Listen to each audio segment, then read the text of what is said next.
Kia ora, ke te pēhea koutou. You know, I was just about to say, how was that long weekend? But that's kind of weird, isn't it? Because everything feels like a long weekend right at the moment.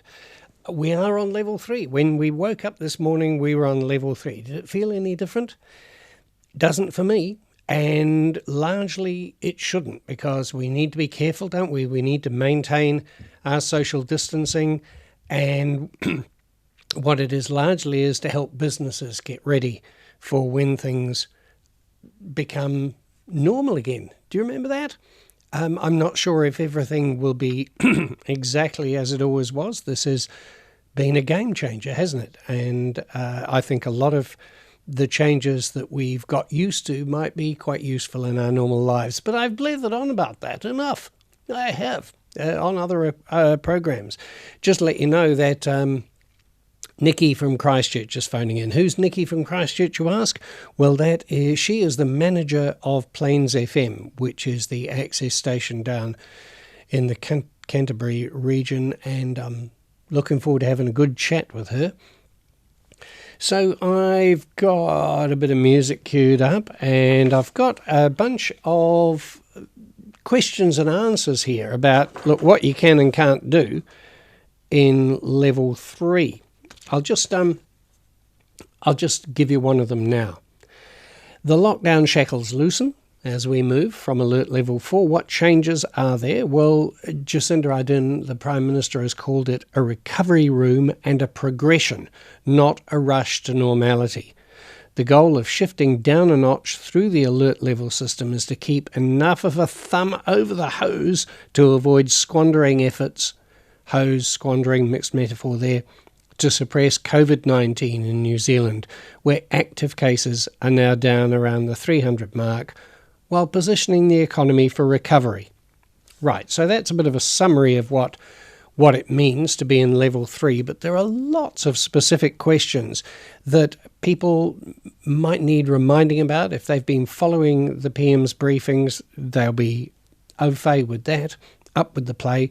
But it's good to keep being reminded, because you might think that all sorts of things are looser than they really are. Now, every so often I like to play a song that perhaps looks at some of the harder and darker sides of what we're going through. Here's a song from the Crocodiles called In My Suit. Well, here's the note.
in my suit. They're making me secure in my suit.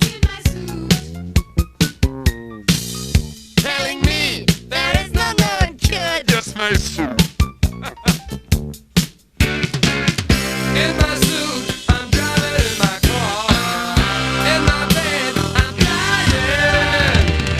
In my head, I'm never very far from the truth. No, no, they say my mind is bent and secure, but it's always just too tight or too loose. That is never very nice in my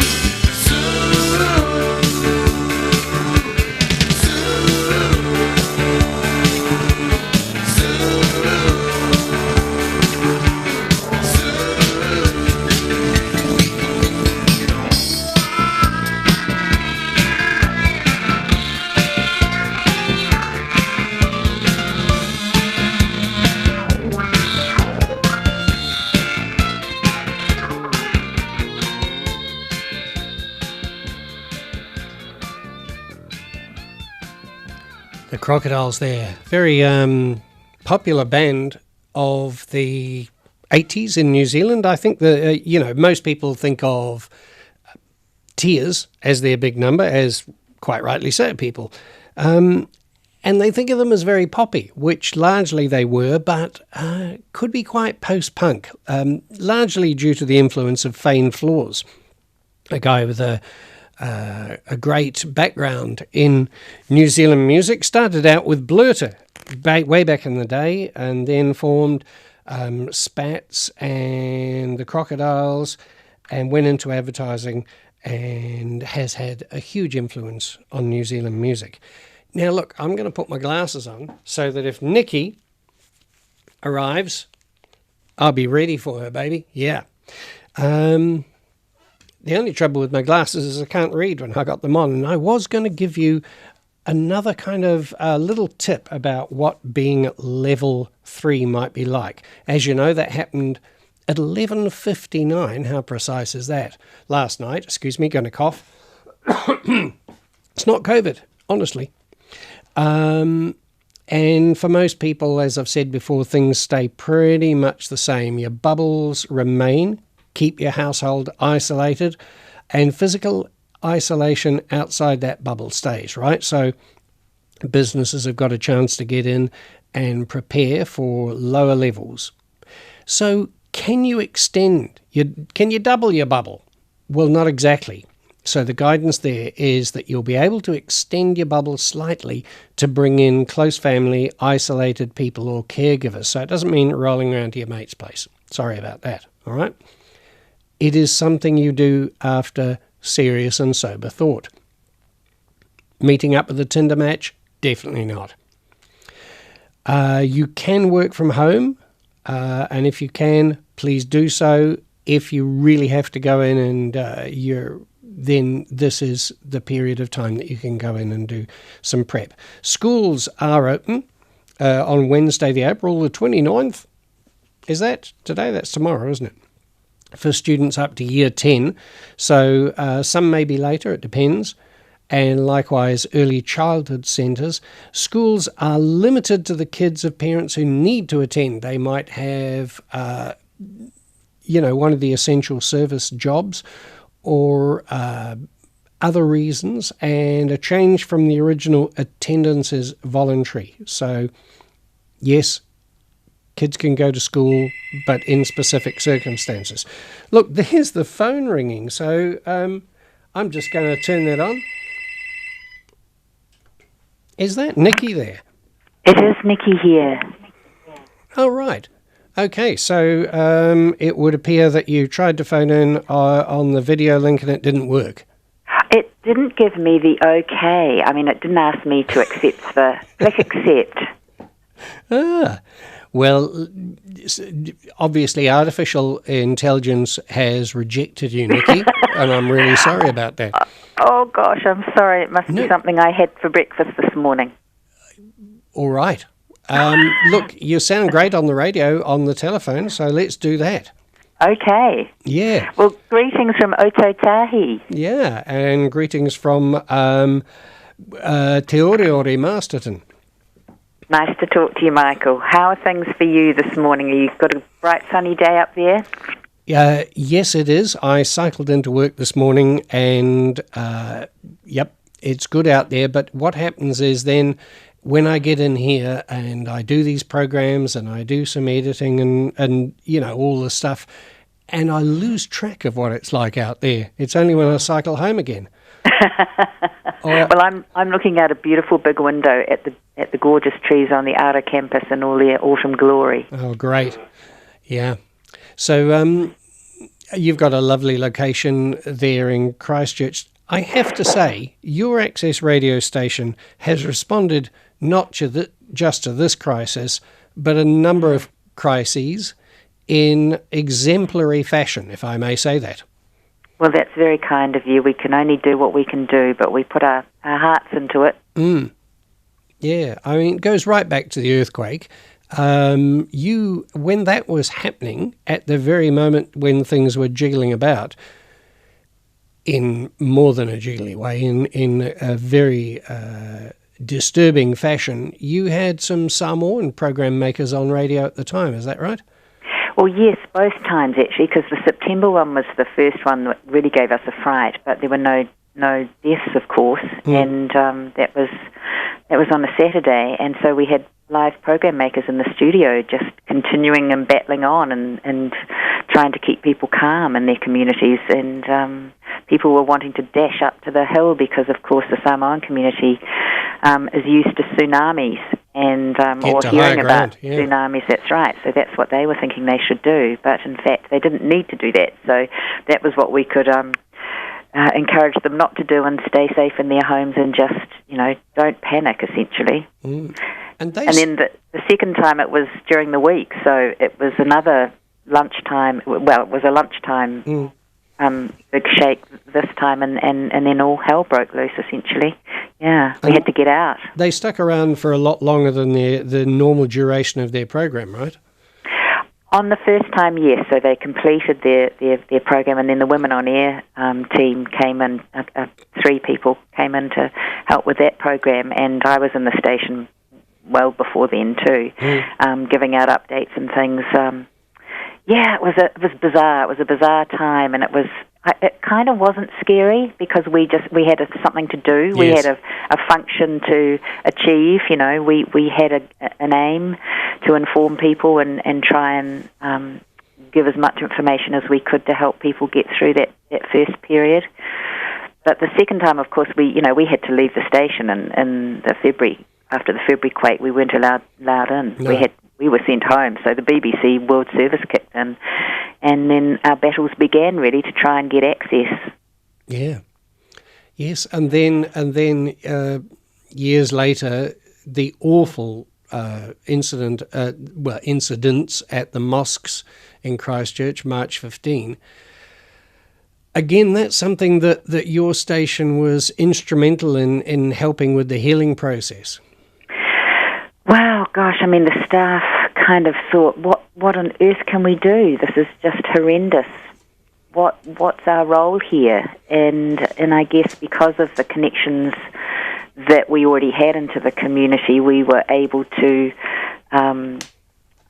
follow our own path in a way. We were lucky enough to have a journalist on board at that time, Lana Hart, who had been working with one of our other programs about international student well-being, and she was doing that regularly for us as a contractor. And so she and I and Laura, my content coordinator, we were all thinking the same thing at the same time. What can we do? We've got to do something. And so we talked about putting a regular daily program on, and we started that on the 18th of March and just threw it together essentially, and Lana got in touch with a whole lot of different people, and one of the aims was actually to get people who were involved in that community to try and give them an opportunity to talk about whatever they wanted to talk about.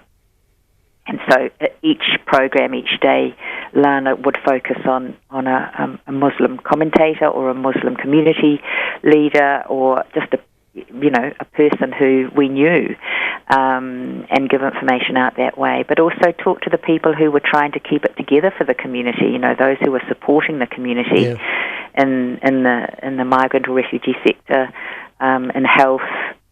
So it was a wonderful thing to be able to do that, and I think it did actually have a part in helping with the healing because they weren't shut out of the media. I mean, the media were coming at that Muslim community from a different direction the whole time, wanting stories, wanting drama, wanting content. We were giving them a place to just be themselves. Yeah. I think that it's awful to talk when something has been so horrendous as that, as the benefits, but the benefits have been there. Not only was efforts made to heal what happened in particular, but I think as a society, we are in a better space than we were before that as far as understanding the people that live in our midst. As Jacinda Ardern said, they are us. I think generally we understand that better now. I definitely think we do, and I still think there's an awful long way to go in some areas, but I think our minds have been opened up and broadened. And we're reminded of our own humanity. That's what it's all about. We come back to the basics. We're all the same. We want to be loved and cared for, and we want to have a job and have happy families. That's what it all comes down to. Yes, I think one of the problems is that if people from other cultures, if people have noticed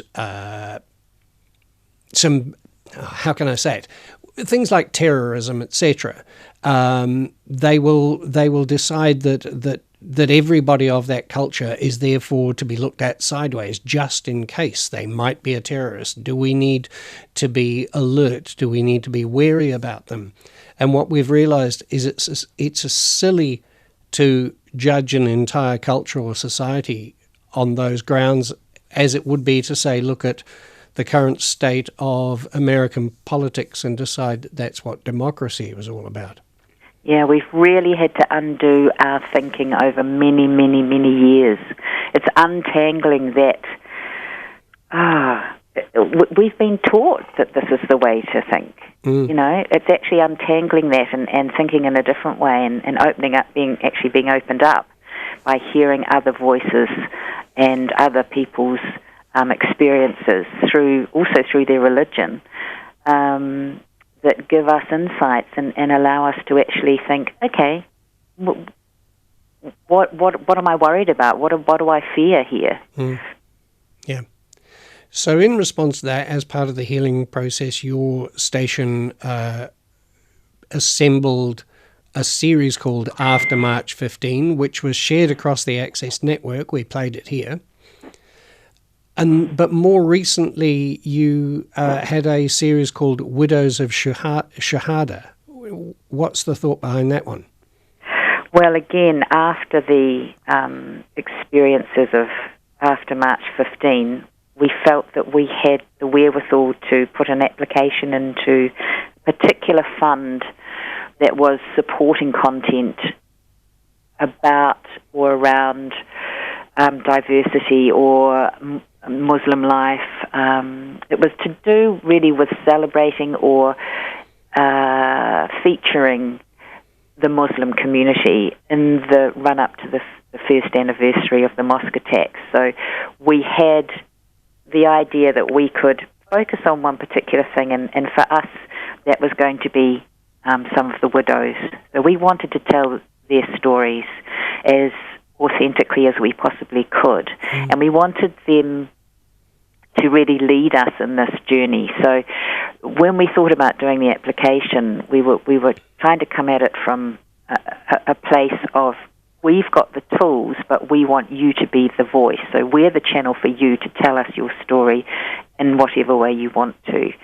And so that was the idea around it, really. And because Lana, our journalist, had managed to connect so well through the After March 15th series with the community, and had some lovely relationships going, and it felt like it was time for us to step up and maybe try something different that we hadn't as a station done before, because we'd never put a podcast series together before at a level that is Radio New Zealand ready.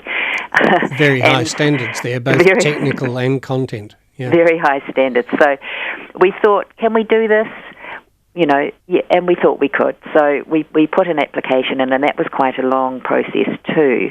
You had to be very clear about what your direction was and what the storylines were going to be, and the budget, and look at all of the different aspects of putting such a thing together. And we really went in with faith in ourselves, I guess, and were supported along the way very much by a Radio New Zealand producer, Liz, who was fantastic to work with, and she was very supportive of us and understood where we were coming from. But again, we also had to adapt to what the Radio New Zealand style is, because that's not necessarily our Access Media style. It's a lot tighter, it moves faster, you're expected to do input into a podcast colour and sound and excerpts from news and that sort of thing. So this was all kind of new to us, and exciting, but also very challenging. And also it takes time. That's the thing. This took us months to do. Just 8, well, we haven't done the 8th episode yet, but 7 episodes of, they're probably all under 40 minutes, but between 35 and 45 minutes probably, to get those episodes done. And we were incredulised really at the start, thinking, do we need this budget? Is it going to take us this long, really? Yeah. And it did. It really did. Oh, look, I know, Nikki, I used to be a drama producer at Radio New Zealand, and I do know how long it takes to put out 40-odd minutes of program to their standards. And I think it's amazing that you undertook that, because it is a different matter from what we normally do at Access. Yes, there was an element too of difficulty in that, or just another layer really of challenge, and that was because we had 2 of the widows. Their English was, they weren't comfortable talking in English, let's put it that way, until later in the series, when we were able to actually, in the last couple of series, Lana managed to get some content recorded with a couple of our lovely widows speaking in English. So we had interpreting that needed to be done, and that just added a whole layer of complexity to the project as well. But we got through that. I mean, that's fine. They needed they needed to be comfortable with whatever the process was, and they needed to guide us within that process. Well, it's been a journey for them as well then. It has, and we had a lovely lunch together at the end of the kind of the main 7, once the 7 episodes were recorded, because we were always going to do the bonus one after the commemoration day, which of course, because of COVID, got cancelled. But we had a lovely lunch together, and that was super, just to acknowledge and thank those incredibly courageous women for being along with us on that journey. Yes. The way you've described the process, that you provide the facilities, the expertise, etc., so that their voices may be heard, is what characterises Access Radio. I mean, that's what we do, isn't it? We facilitate the voices of the people in our community. Very much so. That's our raison d'etre. Yeah. And interesting to blend that with a co-production with Radio New Zealand, who have a similar kind of ethos, but it's not necessarily, it's much more producer driven, I guess. Yes, and we had to adapt to that, and there were some bit of verbal sparring that went on to try and hold our ground and to keep doing the way we wanted to do it. But we understood that in order for it to succeed, we needed to adapt as well to that. And we took our contribution team who we had a wonderful group of local women who were our spiritual advisor, Jemima. We had a researcher who was Muslim, and our narrator, Asha, is Muslim. She's a young broadcasting school student, so she had an amazing opportunity to get on board a project that was, unlikely to have happened at any other time for her. Yeah.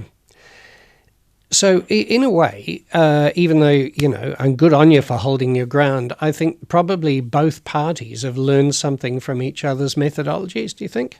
I do think so, actually, yeah. And we had really good support from the Chief Commissioner, Kay Elmers, who she understood where we were coming from, but of course she's working within constraints as well.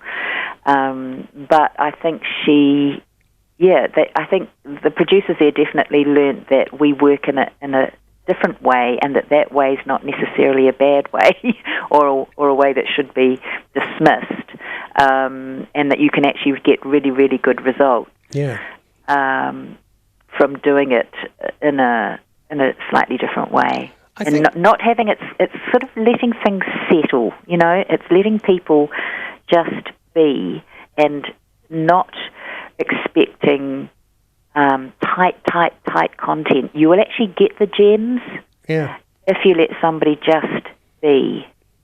I think too that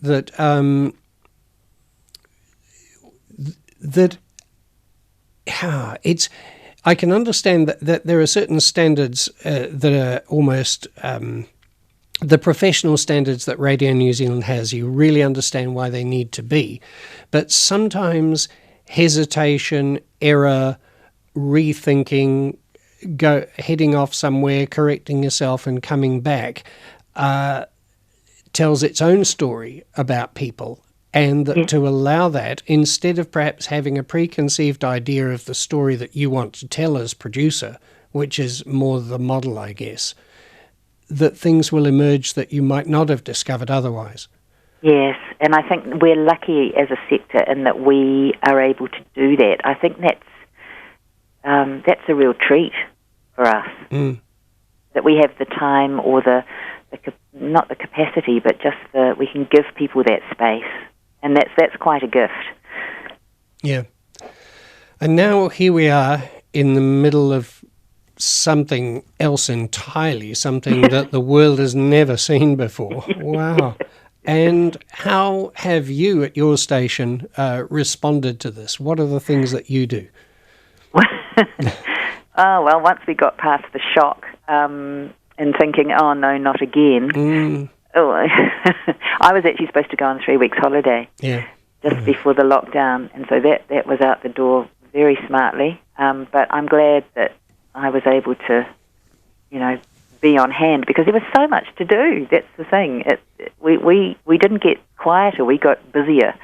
Likewise, Yeah, because people, some programs stopped broadcasting, and I did a bit of a count up actually, and we've usually got about 106 programs each month that broadcast, and that might be weekly, fortnightly, or monthly, and we have 55 that are still on air, so half of our programs are still on air, and 28 of those are self-recorded, so they are people at home who've either done that consistently, or who have decided that they'll learn some new skills and upskill themselves and start doing it. So the ones that aren't self-recorded, how are you getting the material? Basically through Zoom calls. We record Zoom calls, or we'll do it by Skype, or we'll do FaceTime, or people will send files to us if they've recorded them at home on a device. And then we'll compile the program, and then they'll send us links to music or send us music. And it's a bit more time, A bit more? It sounds enormously. Well, yes, I was understating that really, but it's a lot more work in production, put it that way. But also on top of that, we've got, even though we've lost programs, we've actually gained in the sense that we're putting more community messaging on air, and that's paid for, which is balancing the books for us. Thank goodness. Phew. Yeah. So 50 programs down, but we're actually sort of getting some COVID-19 messaging, which is thankfully being paid for.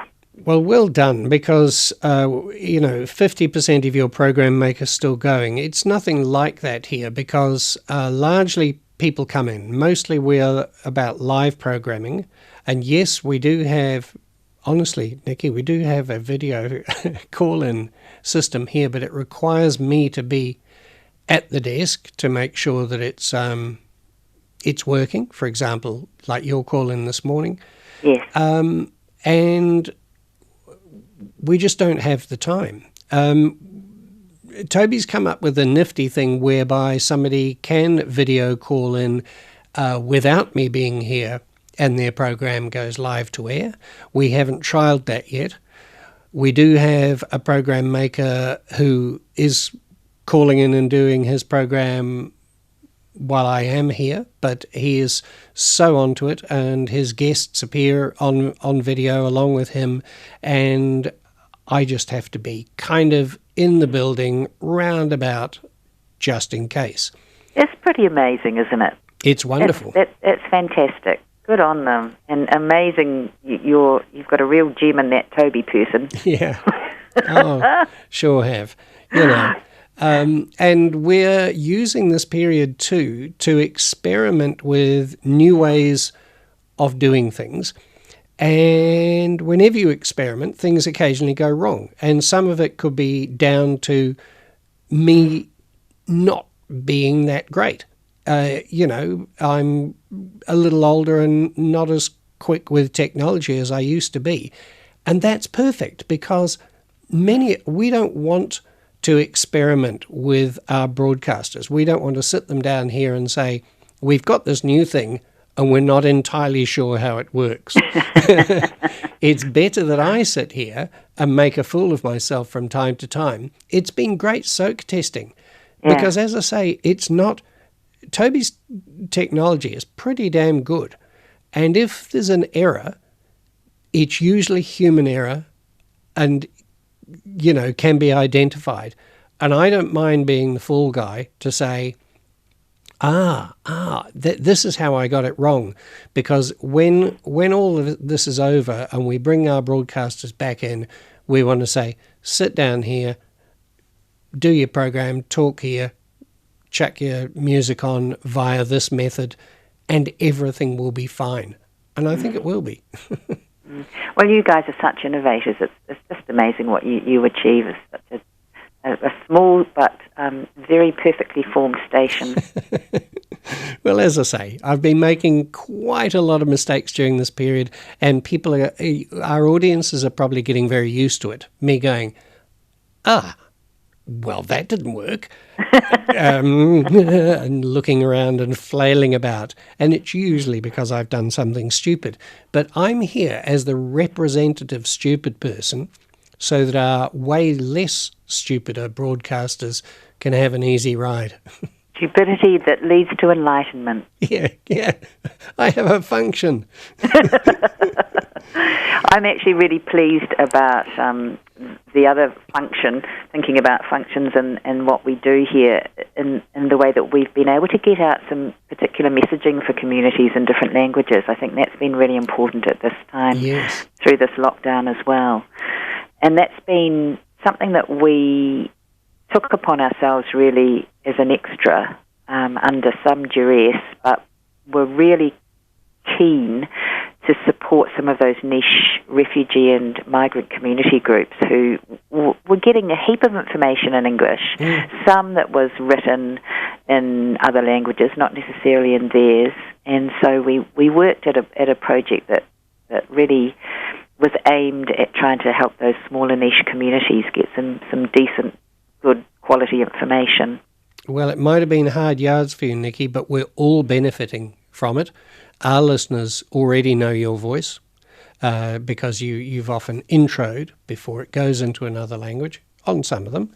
Yep. And we benefit hugely from the hard work that you've done, and also for having the initiative to get up and say, here's something that is lacking that we really need to fill that gap. So good on you. Thank you. No, it was good to be useful. Yeah. in these sorts of situations, it's always good to be useful. That drives me, really. Yeah. It's a good feeling, isn't it? It is. Yeah. So just on a personal level, Nikki, how are you've got kind of, because you're an essential worker, you've had your personal bubble and a slightly extended bubble as well, right? That's right, yes. I've been on deck at the station each day. It's better being here than battling with my husband over the computer, so it was my choice to come in. Yeah. And then one staff member has rotated with another staff member in the production sort of scheduling side. Now today we're all together, which is great. 3 of us are on deck today. Oh, great. Well, hey from me. I shall pass it on. Yeah. So we have to emphasise to people that all right, we're perhaps used to travelling our bubbles around, essential workers that we are.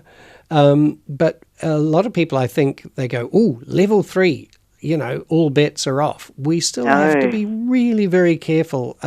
Socially, it's not going to look much different, right? That's correct. Yeah, absolutely. We have to be so aware that this is just the beginning of work, maybe, but not social life. Yeah, yeah. Well, Nikki, look, it's been great having a chat with you.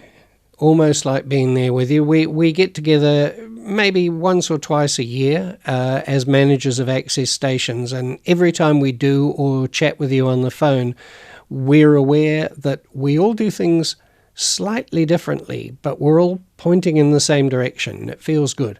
It does feel good, and I think there's lots more that we'll be doing in the near future too, as we continue to work so well and support each other together. Yeah. Well, this has been part of it, Nikki. It's been great, you supporting me by appearing on my program. And viewers won't know what they've missed. Ka kite, Michael, and take care and give Veronica a big kiss from us. All right, I'll do that. Thank you, Nikki. Bye. Bye. So, Nikki Reese there, manager of Plains FM, the Christchurch studio station, and really leading by example. What a fabulous place that is. And you've heard that how they've responded to the rather too many crises that have beset Christchurch and the country as a whole, and what sterling work they've done to help bind our communities.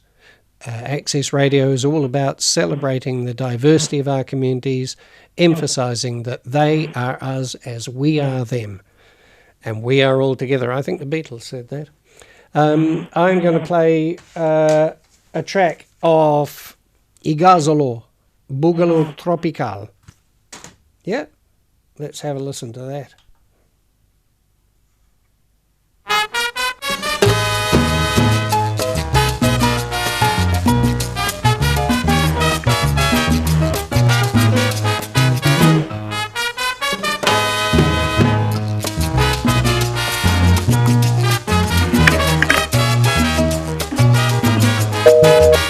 Si tú quieres gozar, yo te traigo este nuevo ritmo bugalú, sabrosito. Si tú quieres sentir sabrosura, con Lucho Macedo gozarás este ritmo. Ajá, ajá, ¡ay, qué rico! Yeah.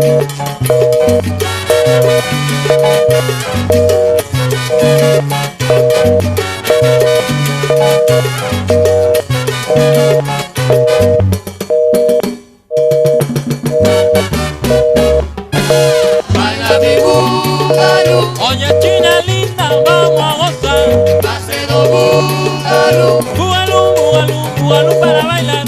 Baila mi búgalú, ay, con la sonora vas a gozar. Macedo búgalú, qué rico está mi búgalú.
was La Sonora de Luce Macedo with Macedo's Boogaloo. That's enough of that.